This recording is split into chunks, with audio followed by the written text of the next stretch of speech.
Man, it feels good to be back in Bali. I haven't been here in 4 years. It's definitely just as humid as I remember it, but a lot has changed. I mean, it's definitely still just as beautiful, the nature, the water, and just like how cool the villas are here. But the thing that I feel has really changed is the community. You're starting to see so many conscious creators, leaders, influencers from all over the world come here truly as a collective, really elevating each other. So I want to go meet up with two of like the top leaders and creators here in Bali and tell their story of how they came here, Joel Brown and Emile Steenveld. As I head over to the villa where Joel and Emile are staying, I can't help but think about how they've made this shift in creating this new vision, Elevate. I mean, Joel, similar to me, has a background where over 8 years he transitioned from a salesman to building one of the most successful publications for entrepreneurs, Addicted to Success. And you have Emile, who really has a unique background being a supermodel, but somehow they came together to co-create this new vision and personal development experience called Elevate.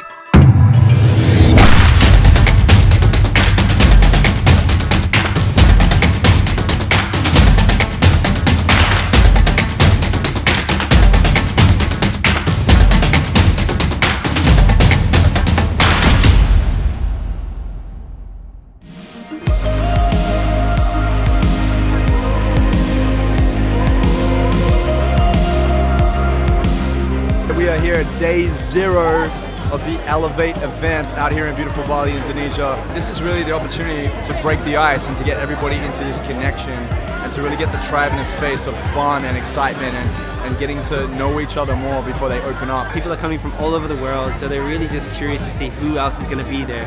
And it's really about taking off the mask and really just seeing who they are.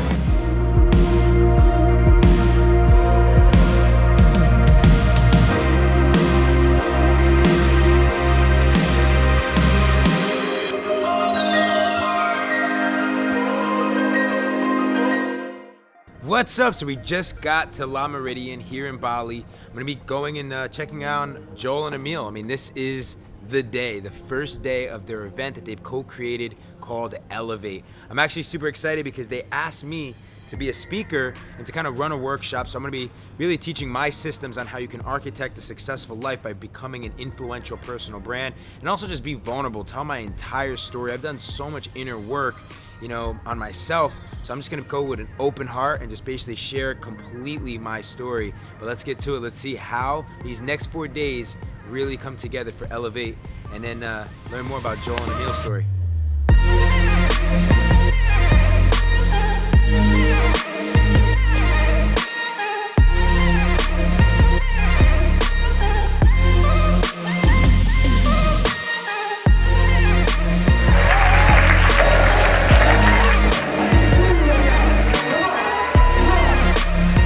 What I quickly learned about Elevate, and this goes for anyone who wants to start a mastermind or event series, is that it's a balance between creating a safe space for people to connect and really be vulnerable while bringing that energy all back up so that people are ready to truly take in that value and do the work to create real transformation. Guys, we just finished Elevate. Actually, we didn't finish. We finished day 3. So we're about to go head to the waterfalls tomorrow morning, but I wanted to just grab you before we head out. How are you feeling? From the house, I came to Bali, I came to meet up with you guys. You called me and you said you were creating this thing, Elevate, but like to be here and see this idea that you guys have actually brought to life and to actually see it and feel it, like how are you guys feeling right now? One word, bro, elated. Like seriously, there's been a hurricane of emotions running through me, and I was saying to Emile before, the other events we've run, I've been in the operations and having to be on point. This one here, I've been connecting with the people, the tribe, and just hearing their stories of breakthroughs and really getting to know them as a human being. You know what I mean? It's not just like they're a number in the seat. It's like we're getting to know them on such a deep level, and yeah, it's been an emotional, like awesome ass roller coaster ride that we've been able to experience. You feel like you're really living your purpose? Absolutely. Yes. I mean, I'm so grateful right now. It's like we poured our hearts in You did. these last 3 days, and people keep asking like, how are you feeling? And I'm like, I'm good. It's like it just keeps beaming, and even though we're sitting here, I'm still beaming from everything that just happened over the last 3 days, and it's such a beautiful thing to give people is themselves, and that's what happened over these last 3 days. We got to see them come in, we got to see them transform and let go of all these bullshit stories that have been holding them back for years, like 10, 15 years, that they've been telling themselves on a consistent basis. Right. And it's the most gratifying thing to see them leave and they're lighter. And they're walking out with purpose, and this is it. It's changing lives. Yeah, for sure. I want to go a little deep for a second before I go back, because I want to give everybody a glimpse of how the hell did these two guys get into this position to really lead this tribe and like live this purpose and process. Before that, though, I want to give people, because they're seeing, but it's hard to encapsulate in my episode, the real transformation. What did you see are some of the top 3 common, like real blocks that maybe would help the audience that are facing some of those blocks that they're going through? And then what would be like some of the pieces of advice that you would say to help shift, that you saw that really work with some of the people, some of the leaders that were here at Elevate? Yeah, for sure. One of the big blocks that I found, and it even came through the application process for our event, I kept seeing the word procrastination. I procrastinate, getting ready to get ready. I don't know how to find and muster up the energy or the motivation to start.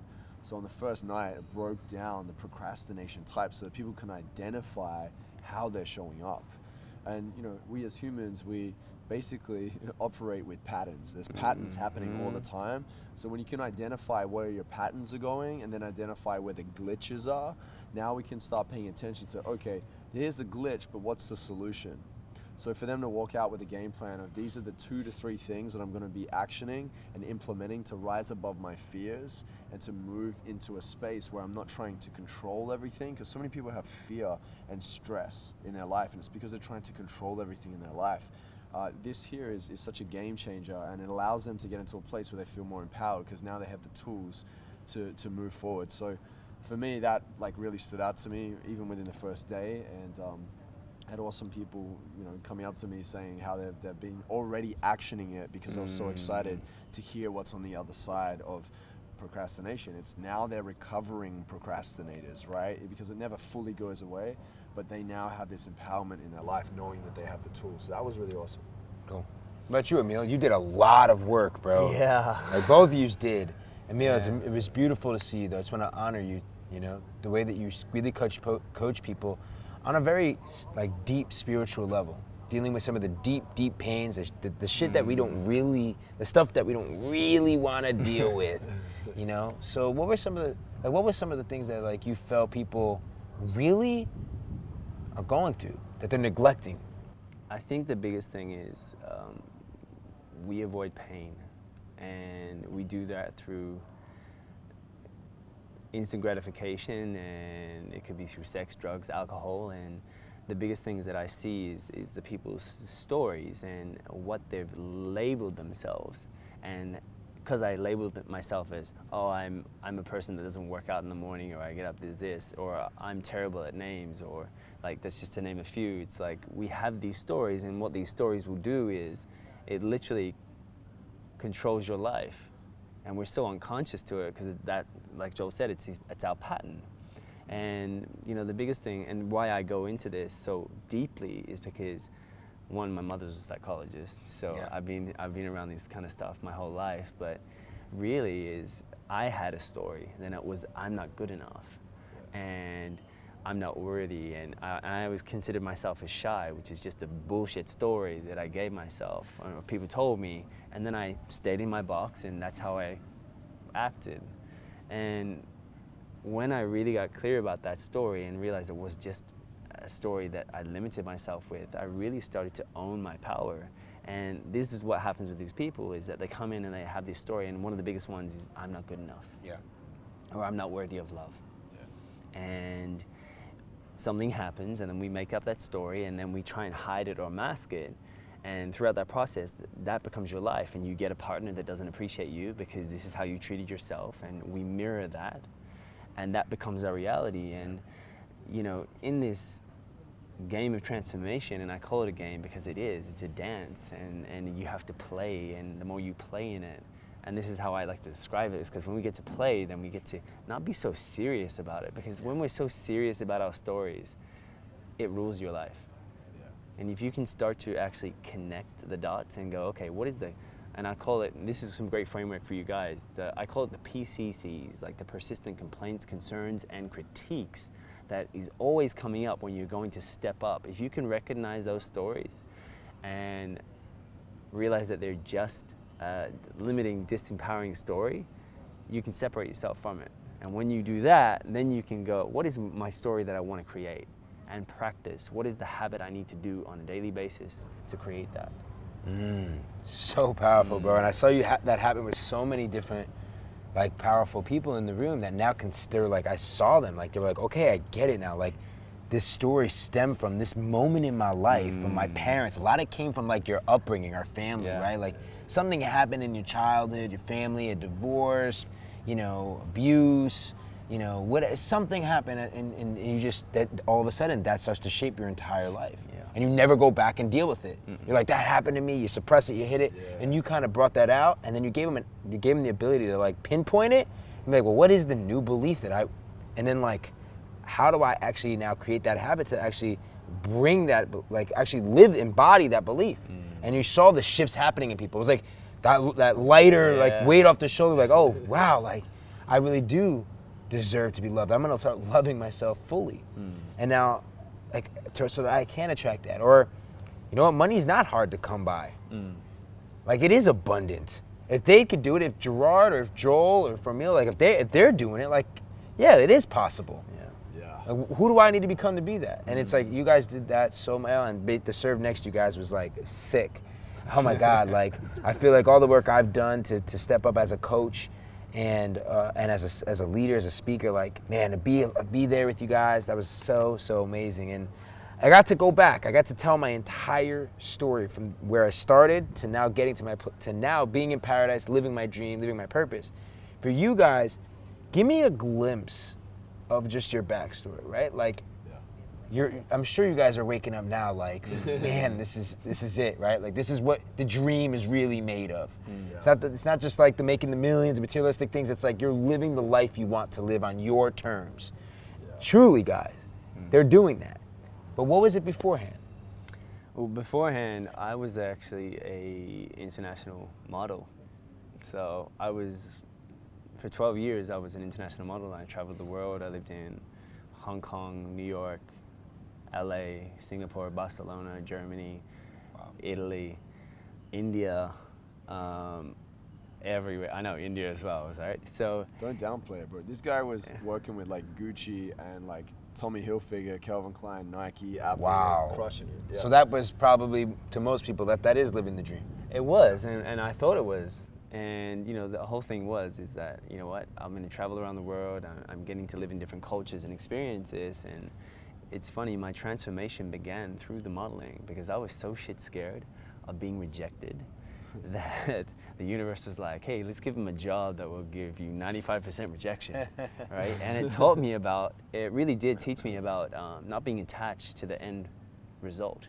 Because you could be booked on a job and it's like a $20,000 job, and then in a blink of a second, you've been replaced or the job gets canceled, right? So it really disconnected me from what was real. Like, you know, your money, if you're earning, like, you're 22 and you're earning $20,000 in a day, it's like, it's not normal for a 22-year-old, right? In that moment. And what it taught me was, it taught me about my value in myself, because every time I got rejected, it was never ever about what this looked like. I had to let go of what it looked like, and I wanted to be liked. I wanted the approval, like, and that came from my father. Like, I wanted to be successful, and I thought successful would be like you're going around the world and you're getting paid to do it. And I started doing that, and it looked great on paper, but I was still unfulfilled. And what happened for me was I really got to navigate through that and really get in touch with me. And I went from outside external validation, which I was getting a lot of because, you know, people you're seeing on billboards, you're getting seen everywhere in commercials, and people like telling you, oh man, you look great, and you look, Emilio, you're so handsome.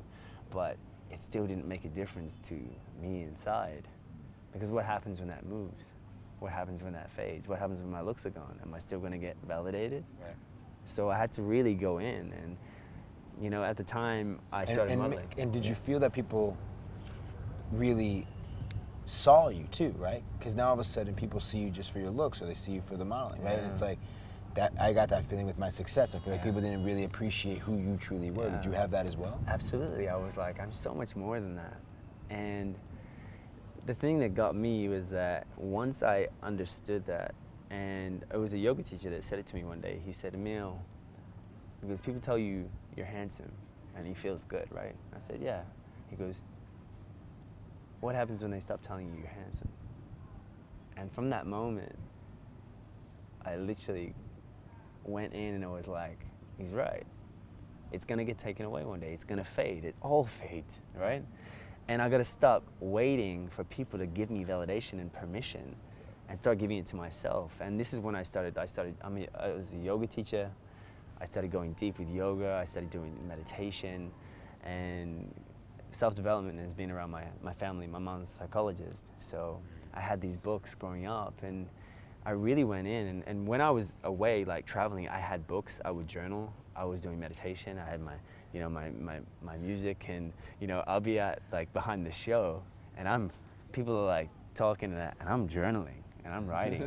Even got to a point, Gerard, where I was in fashion shoots, and I'm so bored that I'm like got notes, the reflectors on the walls, right? And the phone reflectors. Yeah. I would stick things on there, so in between while they're changing lenses and stuff, I'm reading, because I wanted to stimulate. I wasn't connected towards the end of it, and it got to the point where I was like, I really would have become successful with this, but what does that mean? So I was like, when I go to New York and I do that, then I'm, that's it. And I went to New York, and I got with major models first, and then I ended up signing with Wilhelmina. Wow. And in New York, and one of the best agencies in the world. And I was like, you know what? I just gotta go, because I was doing yoga a lot. I've got to go to India. I was like, it was calling me.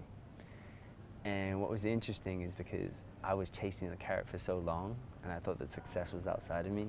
And when I got to India, I got smashed in the face with the poverty, and I was used to it because my parents come from South Africa, so I've seen this stuff around. But what really hit me so hard, and what really shifted my perspective, was there was people on the streets that had nothing, that were smiling and happy. And I'd go to the gym every day, and I'd walk past these little slums, and they'd be like, uncle, uncle, and they just like kick the soccer ball to me. And that for me, it shifted my whole game of what I was looking at. And when I started shifting that, I started creating 10 times more.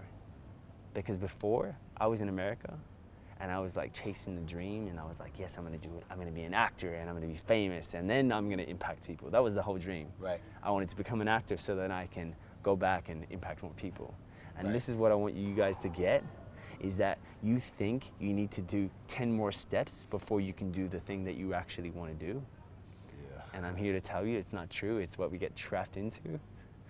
And once I got that, I really pulled back, and I started studying my coaching. And I tried every modality possible, like NLP, timeline therapy, hypnotherapy, acceptance and commitment therapy. I've done it all, as well as my coaching course for 2 years. And then I combined like the yoga. And what was interesting is I still doubted. Who's gonna trust a 23-year-old with life coaching? And I had to constantly fight the doubt until eventually I still modeled, but I still studied, until eventually I got to the point where I was like, I'm so done with this. I was so unfulfilled with modeling, and it got to the point where I was making the most money I've ever made. Wow.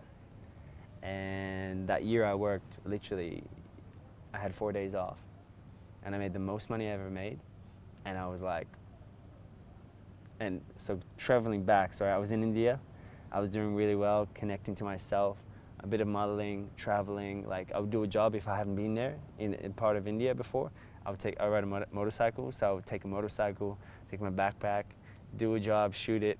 and then I would go back and take the week off and travel and explore and journal, and then I would go back and do another job, and I traveled to India. I ended up staying in India for 2 years. Wow.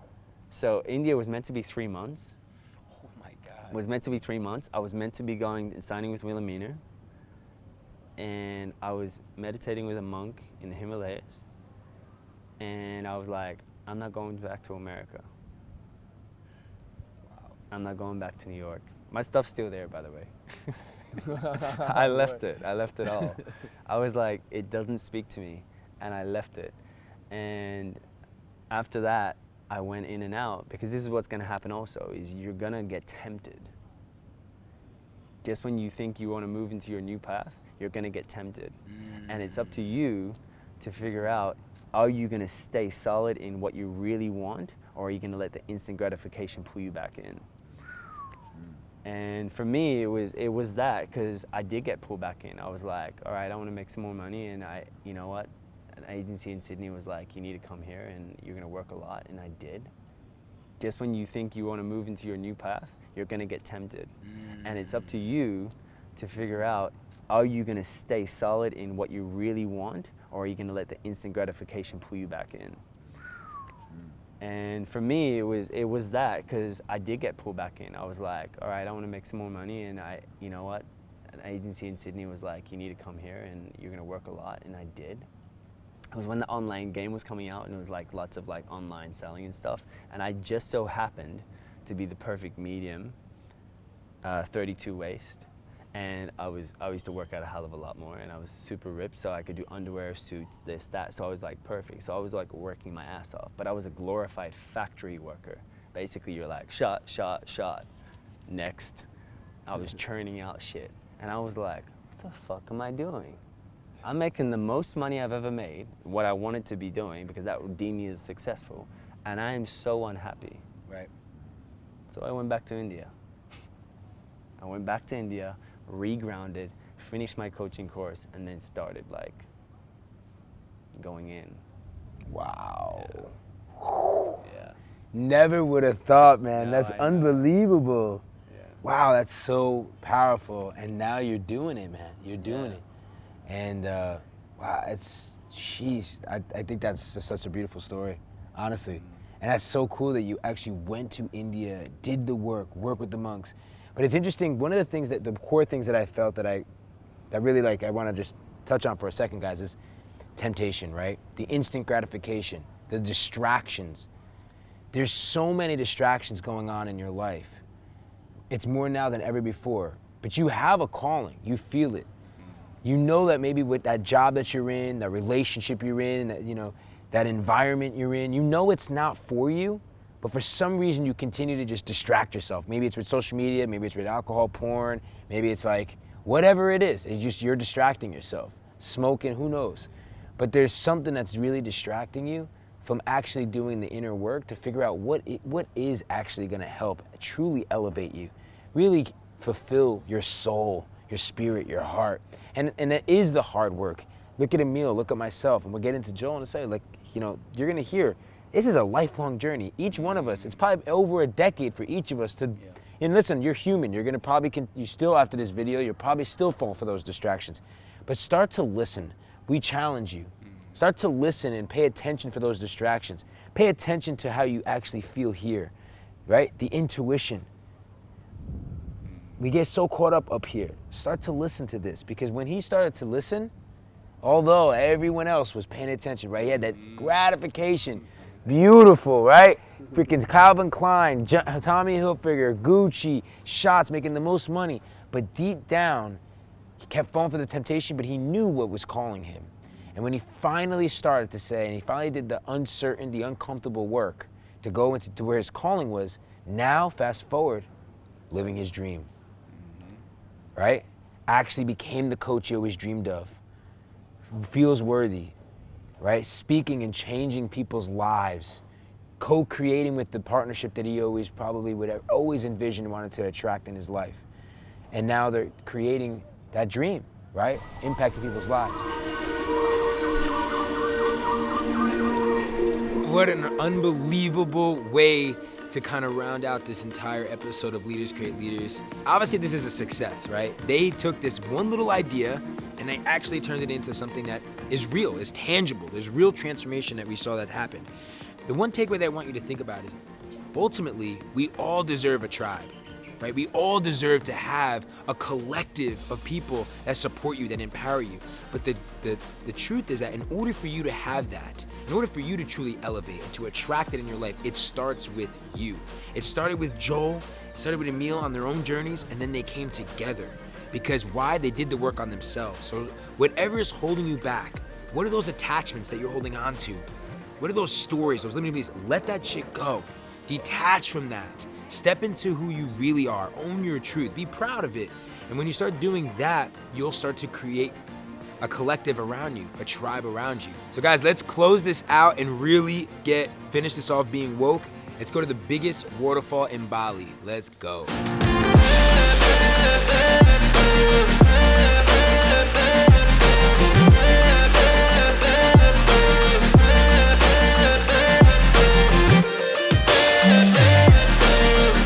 Guys, this is living proof that you can have it all. All of it.